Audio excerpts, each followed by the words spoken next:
Registered representatives offer securities through Independent Financial Group LLC, IFG, member FINRA SIPC. Investment advisor representatives offer advisory services through Independent Financial Group LLC, IFG, a registered investment advisor. Cornerstone Wealth Management, IFG, and Financial Independence Group are unaffiliated entities. The information and opinions presented are for general information only and are not intended to provide specific advice or recommendations for any individual. You should contact your investment representative, attorney, accountant, or tax advisor with regard to your individual situation. The opinions of the presenter do not necessarily reflect those of Independent Financial Group LLC, its affiliates, officers, or directors.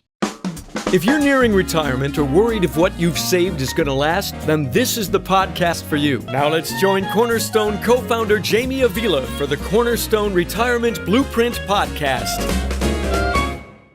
Welcome to the Cornerstone Retirement Podcast. My name is Jamie Avila. I am the managing partner of Cornerstone Wealth Management.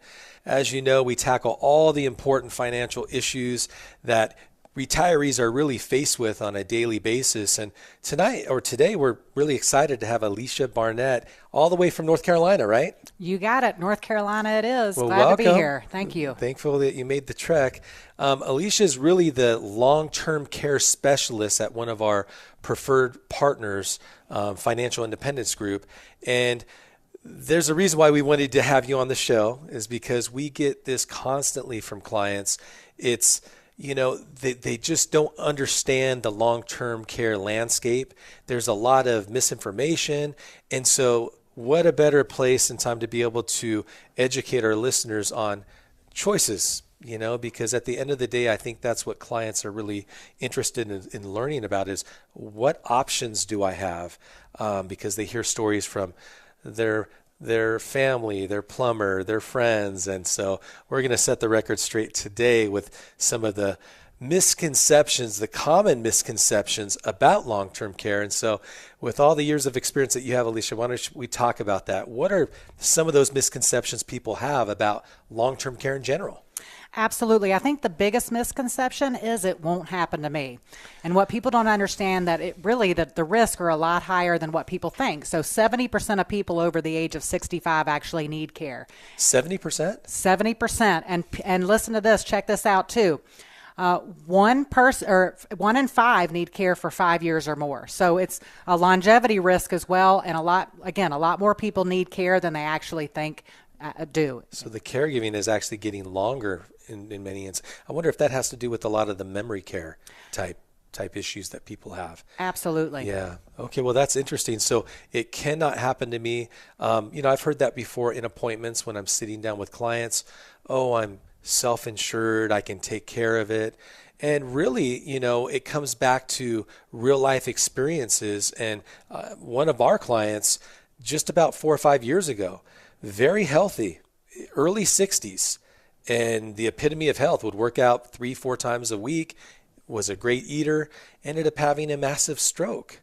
And here locally in town, we have the Summerlin Stroke Center, which is probably the best place to get care when you have a stroke. But he was in that facility for about 9 months at about $18,000 a month, just so that he could get that cognitive skill back of moving his hands and everything. And so then he got transferred to an assisted living facility where he's at today, and that's running him about $6,000. And so having watched this, he has a spouse, beautiful wife, and most of the income is going to support his care. And so the one thing that the wife we had to deal with was, Jamie, do we have enough? I've got to be able to pay for this for him, and I don't know how long he's going to need the care for. And so their situation was a little bit different, where most of their money was all in an IRA, all taxable. So now we're having to take money out to take care of the wife, and she's paying 30% in taxes, because their income is so high. And so these are some of the real life challenges that people go through. And I'm still baffled at that 70% because, it's amazing. At some point, you have a high percentage chance that you're going to either deal with it or a spouse or somebody you love is going to do. Could be even a parent, right? It absolutely could. And that's another big misconception as well, is my family will take care of me. And I say this jokingly, but do they know that? A lot of times families are spread out. For example, my mom lives about an hour and a half away. I'm the closest daughter, the oldest. And my brother's about 4.5 hours. My sister's about 2.5 hours. And I have another brother who's a couple miles down the road, but he travels a lot. He's a truck driver. And I can tell you that it's typically the oldest daughter that lives in the closest proximity who gives up her life, as any decent child would be obligated to do, to take care of the family. So having a plan helps you supervise the care rather than provide the care, which is really what this is all about. It's really not about finances. It's about family. Yeah. Long-term care just doesn't bring families together. It tears families apart, which is really what we need to, that needs to be the takeaway here today. Well, I'm a better supervisor. Absolutely. Right? I mean, at the end of the day, it's like I can supervise pretty good. It's hard to kind of be lifting people out of bathtubs or showers. I mean, my mother went through this. My grandmother ended up getting dementia, and they were going to put her in a home, but my grandmother didn't have a lot of assets, and the type of care in the home that she was going to go to that is state sponsored in California was just horrific. I wouldn't send anybody there. And so my mom, she actually quit her job to take care of my grandmother. And I didn't know this, but the state, they paid her to do that because it was cheaper than putting her in the home. So they paid my mother about $3,000 a month to take care of my grandmother. And she lived with my mom about 18 months before she passed away. But the reason why I'm bringing this up is because physically my mom, it was tough on her to lift. I mean, my grandmother ended up, she would get violent. She would, my mom's trying to wash her and she'd scratch her. I mean, dementia is a very, very tough illness. And one of those things, they don't know what they're doing. And so the emotional toll that took on my mother as a caregiver, and then the physical toll, she still has a bad back, and so all these things are things that, it's not going to happen to me, or my family's going to take care of me. Maybe not, but I think in most cases it's probably better to have a plan. I would agree 100%. Yeah. And as you said, taking care of the chronically ill can make you chronically ill, and I've seen that over and over again. I like that line. That's a good one. Taking care of the chronically ill can make you chronically ill. That's right. Okay. That's a good line, Alicia. I like it. Well, let's pivot real quick to this question, because this is important. And we get this question a lot from our clients. When is the right time to actually start planning for long-term care? Because, sometimes we have clients in here that are in their mid-70s, early 70s, sometimes early 50s. But that's a question we get a lot. Absolutely. Well, honestly, the younger you are, the healthier you are. So now is the time to do it. There really is no age that I would say is a good time to buy, but definitely the younger you are, because you get older, you start to get impairments, and there is underwriting that's involved in the long-term care process. However, I've seen people from the ages of 45 or 40, 45, all the way to 80, 85 to get a plan. So it's never too late if you have the right type of health environment. But like you said, the younger you are and the healthier you are, you'll probably get a better rate. It's going to be cheaper over the long term. And so, for those of you listening today, you may be thinking to yourself, my mother, my father, I watched them go through this. Or you just may have a fear of being prepared for the worst. If you're thinking to yourself, look, I may need to look at this, the younger you are, the better. But I can tell you from experience, we do long-term plans all the time. And I end up insuring a lot of early 70s because they put it off. And they're worried about what might happen to their assets. And certainly when they're married, they're worried about what happens to my spouse if I need care. So earlier the better. That's good. What are people buying today? I mean, I know there's different types of long-term care. Maybe you can kind of go through some of the different types from traditional to some of the newer ones and educate some of the listeners on what's out there. Absolutely. A lot has changed. I've been in the industry for over 20 years, so I've seen the landscape and the long-term care industry change a whole lot. The first and probably the least expensive way to buy a long-term care policy is a traditional plan. But with that comes some risk. If you don't use it, you lose it, right? If you don't use it, you lose it. Gotcha. So, it's a great plan. It's probably the cheapest way to buy the most amount of long-term care, but rates can go up. Again, if you don't use it, you lose it. And if you want to change your mind, there's no exit strategies. So in other words, if our clients end up passing away in their sleep, or if they die in an automobile accident, anything like that, the insurance company, they're not going to send a wonderful check to them for all the premiums that they paid for 20 years, right? Is that what you're really saying? That's exactly right. You hit the hammer on the nail there. Okay. But there also are alternatives to the traditional long-term care policies. Again, that's not a bad way to fund a plan. I like to use the analogy, it's renting versus owning. So the traditional plan is renting. But then there are other options, such as what we call asset-based long-term care, that's owning your contract. And there's a lot of different ways to fund those plans, but they're written on life insurance chassis or annuity chassis. So if you live and need long-term care, you have a benefit. But if you wake up an angel and don't need care, then someone's going to get a check. Gotcha. And then last but not least, if you change your mind, there's an exit strategy. So again, it's a lot like owning versus renting your contract. And there's no wrong way to do it. It's not a one-size-fits-all approach, which is why you have to talk to somebody about the best fit for you. Gotcha. Sounds like the newer options, though, give you more flexibility and options. Yes, sir. More flexibility and more guarantees. More guarantees. Okay, that's interesting. What about when it comes to tax advantages? We hear a lot of clients will say, well, if I go on claim and I get this money to pay for my long-term care, that's going to add to my 1099 and I might have to pay taxes. Help us out there. How does it work with long-term care benefits? So here's the fabulous thing about long-term care benefits. As long as it's a 7702B long-term care plan, that's the way they file the tax, then it's going to come out tax-free for long-term care expenses. So all of those benefits that you get will never be taxed as long as it's a tax-qualified long-term care plan.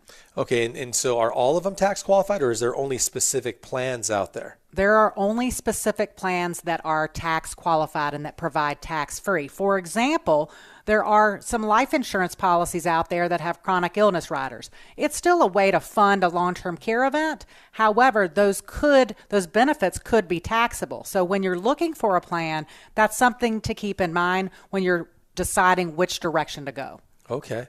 Another thing that we get, or a lot of questions we get, is should I add the inflation benefit on there? And maybe you can pull some color for us and help us understand, is that because of the price of it, is that a benefit or a rider that you leave behind, or is that important? Should we keep that on there? Well, what I would say is it depends. Okay. So it depends on your age when you buy a plan. I would say a 70-year-old probably isn't going to need inflation. It's going to be too costly, and you're closer to the age of needing it. Versus a 45, 50, 55-year-old, you may not need care for 20, 25 years. So oftentimes we will add inflation. But then there are other times when maybe let's leave that inflation off due to cost, and let's just increase and bump that monthly benefit up, right away. So you get it day one, and you're not paying for that cost. So it might be a little bit more, but maybe not as much as you would pay for the inflation rider. But it is important to make sure you're covering the risk down the road, since we don't really know when you're going to need it. And so, if you're listening today, when I speak about the inflation riders, all that means is that if you have a current benefit that you start your policy with and it's $100 a day and you're 50 years old, you probably won't need the benefit for 15, 20, 30 years, hopefully. And the cost of long-term care 20, 30 years from now is going to be a lot more expensive. And so we want that daily benefit that was $100 a day to maybe be $200 a day or $300 a day. But I like the way you put it, Alicia. If you're in your 70s, you're closer to probably needing it, and that may be a cost that's just too expensive. And I think that's why you need to sit down with one of our advisors if you're looking at different options so that we can really find the best fit for you, because it's not a one-size-fits-all, right? It's custom planning that we do for our clients to make sure that all the things that are important to them get included in the policy. But I do like the tax-free benefit, because that's the other thing that I see is the client that I have now that's kind of self-insuring because they didn't do the long-term care. we're taking it out from their only asset, which is the IRA, and it's just adding to that taxable income every single year. Whereas if you had a policy onto the side that qualified for tax-free long-term care benefits, there is no 1099, there is no added income onto your base, and you really don't have, it's one less problem to worry about financially. It is. And I think what most people don't understand is if they don't have a plan, their money is their plan. So like you said, if all they have is qualified dollars, that's a huge tax hit. So it pays to reallocate some funds to cover that risk so you can use that other money for whatever purpose you'd like. Yeah. One of the other misconceptions we hear a lot when I meet with clients is, oh, I have Medicare. Medicare covers long-term care, doesn't it? What do you say to that? Medicare and Medicaid, that's a common misconception because Medicare is really short-term care, and there are a lot of provisions that go along with Medicare. For example, you have to be hospitalized for 3 days, and it covers up to 100 days in a facility. You also have to be getting better to even qualify. So when we're talking long-term care, we're not talking short-term care. We're talking longevity risk here. So that's really not what Medicare covers. And then on top of that, let's talk about Medicaid, for example. It's a great program for those that need it, and California is a little different. You said it paid for the mom to come in and take care of someone, but in most states, you can't get care in the home and have Medicaid cover it. You have to spend down all your assets that you've worked really hard to do, and then you lose choices. So I don't know about you, but I'd rather the government not take care of me. It's better to plan. Absolutely. I think they're taking care of a lot of things in our life. And, if we took a poll, we'd probably want to have the private sector deal with things. Absolutely. Like that. So, but one of the other things that this kind of leads us into is the big news kind of coming out of Washington. Maybe you can share with our listeners about what's happening in that state and what hopefully it's not the blueprint, but what may be a blueprint for other states to follow. Absolutely. So the state of Washington came out with a state mandated plan. And what does that mean, a state mandated plan? It means the taxpayers are paying for this long-term care benefit. It's $100 a day for 1 year. So it's not a lot of coverage, and it's costing all the taxpayers a lot of money.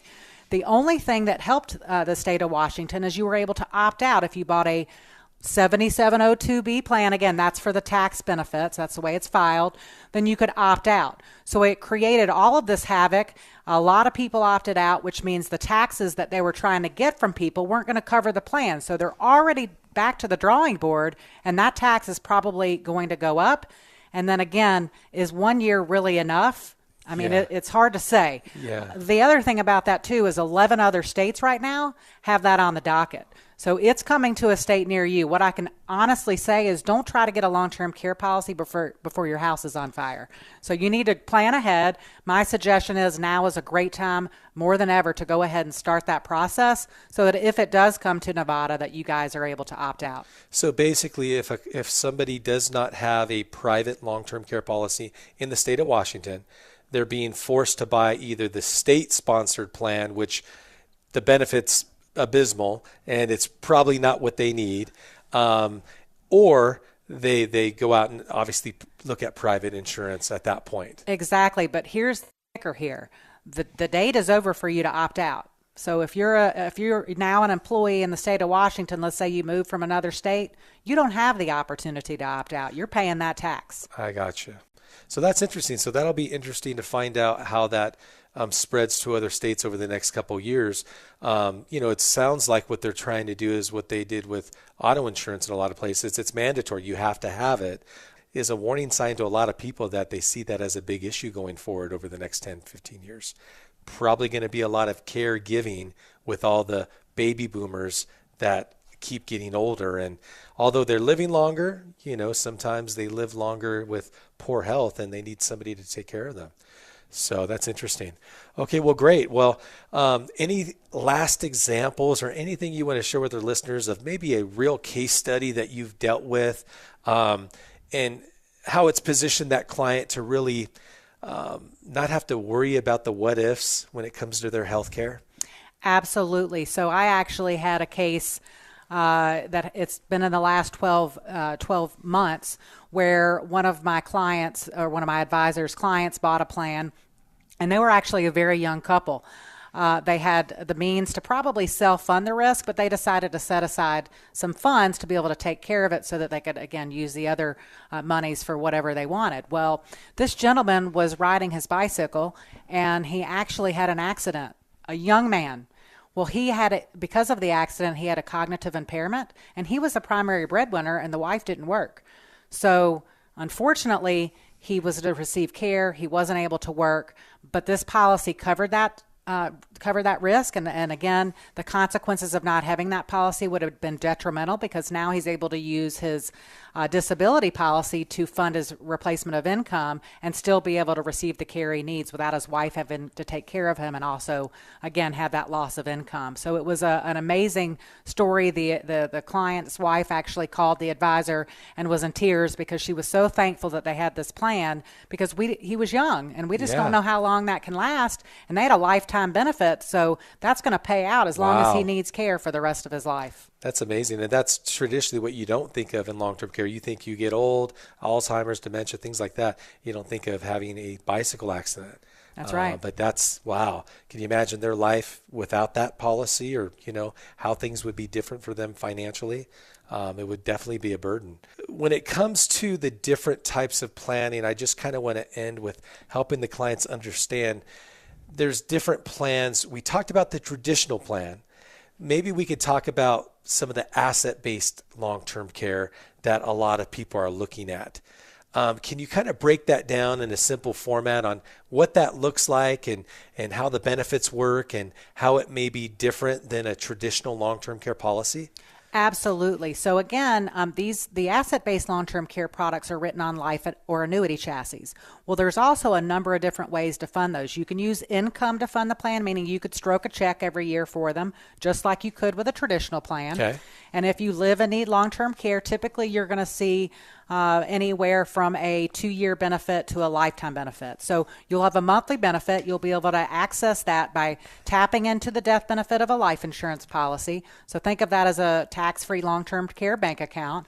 Once that's exhausted, the insurance company is going to leverage your care so you don't have to pay out of pocket. So you have what's called an extension of benefits, or an additional long-term care benefit that could pay out potentially 2 years, 4 years, lifetime benefits. So the good news is, if you never need care, again, those products do provide a tax-free death benefit that you're going to be able to provide to your beneficiaries if you never needed care. So no matter what, somebody's going to get that money. It's That's not correct. Just down a rabbit hole, You got it. So they all of these asset-based long-term care products have what I call a live, die, quit provision. So the traditional is just a living benefit. And by the way, it's a great benefit. It's the cheapest way to buy the most amount of long-term care.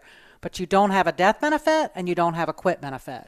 So that's why this is a great alternative. And again, there's a number of ways to fund it. So you can use income. You can do a transfer of assets. So you could use cash or cash equivalent, do a one and done. So let's say you have money sitting in a CD and you don't need it. It's your emergency fund. You could just reposition that into a product that's going to give you 2, 3, 4, 5, or lifetime leverage for long-term care purposes. And again, if you don't use it, you don't lose it. So that's an attractive feature. There's also ways to use qualified dollars. So a lot of people just assume you can't take qualified money and put it into a long-term care plan. Well, there's some unique ways to be able to do that. You can actually reposition qualified money, and they're going to take distributions to fund a plan. So you're spreading the tax liability out. Got you. So a lot of different unique ways to do that. And again, they're all going to provide that live, die, quit benefit. So it's a great alternative to the traditional long-term care, which people like. Yeah, and we've had clients fund it the lump sum way, where they have $100,000 sitting in their bank account, not really earning them anything.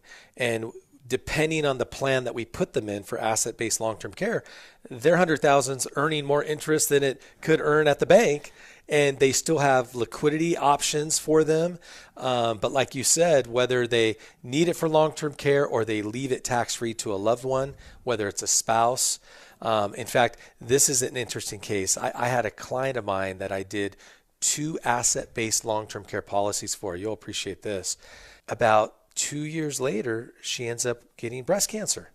And it was an aggressive form, and it was advanced. And she ended up passing away about 2.5 years later. Well, the husband He was obviously able, she didn't need it for long-term care. He took that tax-free death benefit that the policy gave him, and we were able to improve his tax situation because we took that benefit and converted his IRA to a Roth IRA. And we let the insurance company help pay for a large portion of that, which was really great because, when she passed away, there was also some income that was lost. She had a pension. She had Social Security. She had some things like that. And having the ability to be able to do that and have that legacy in her name, when we know taxes are going to be trending up, he was very happy with that type of planning we were able to do. And so many different what ifs, so many different things, but I can tell you, we always say it, if you prepare or if you fail to plan, you plan to fail. And unfortunately, here at Cornerstone, we've seen that too many times on both sides. We've seen it where it's worked great, and we've seen it where, I have clients calling me, Jamie, that plan you showed us 5 years ago? Yeah, we want to get that now. And I go, okay, well, tell me about what's going on. And they're like, well, John, we got to put him in a home next week. And I'm like, it's too late. We had to do that planning before John had an issue, not during or after. And that's a tough conversation to have with people that are desperate and they need help. And so that's why we're so passionate. I'm glad that you do what you do, because you add value to our company with your knowledge about long-term care and all the different plan designs that are out there. And so if you're listening today and you would like to find out what those options are, and you'd like to just figure out, is a long-term care policy something that I need at this time, give us a call, go to our website, shoot us an email, and get on our calendar so that we can start finding out if that's just the chink in your armor that just might hurt you later on. With financial planning, sometimes we think too much about how you grow your money and not so much on how we protect your money. And I think that's the biggest thing that we need to do is sometimes defense wins championships, right? Usually the better defense wins. And so thank you for being here and for helping provide that defense our clients probably might need, at least 70% of them might need in retirement. Well, I appreciate you having me. It was a pleasure to be here. That's right. Well, thanks for listening, everyone. We look forward to having you on our next show and continue to educate you on all your financial options. Registered representatives offer securities through Independent Financial Group LLC, IFG, member FINRA SIPC. Investment advisor representatives offer advisory services through Independent Financial Group LLC, IFG, a registered investment advisor. Cornerstone Wealth Management, IFG, and Financial Independence Group are unaffiliated entities. Insurance and annuities are products of the insurance industry. Guarantees are subject to the claims-paying ability of the insurance company, and surrender charges may apply if money is withdrawn before the end of the contract. Please keep in mind, insurance companies alone determine insurability, and some people, for their own health or lifestyle reasons, are deemed uninsurable.